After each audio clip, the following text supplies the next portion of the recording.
mpaka nikamzoom kashindwa. Jesus Christ, huyu ndio Charlie Ruto, mtoto wa president.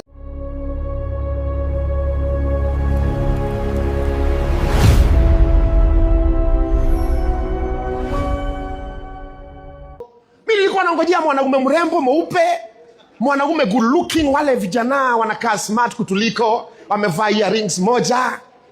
Mimi niliona mwanaume mpaka nikamzoom kashindwa. Jesus Christ, huyu ndio Charlie Ruto, mtoto wa president, ameolewa na huyu mwanaume. Mpaka nikasoma biography, ni wa wapi? Ni wa Tanzania. Kwanza hata si wa Kenya. Yaani mtoto wa Ruto ameolewa na Mtanzania, alafu wanaandika a wealthy businessman, tajiri, mwanabiashara tajiri kutoka Tanzania na mandefu yake. Hapo Kenya tumeanguka mtihani. Tumeacha hiyo tajiri yote ya Ruto imeenda Tanzania shwali. Ndio wanaambia wasichana wachani kutafuta hawa wanaume weupe warembo. Hao ndio wanawaua, wanawachinja, wanawaua. Hao wanaume warembo hawawanangi. Wangapi wanasema ni ukweli? Ukiona mwanaume yoyote mweupe na anavaa jeans na ni msafi 24 hours, kimbia kama risasi.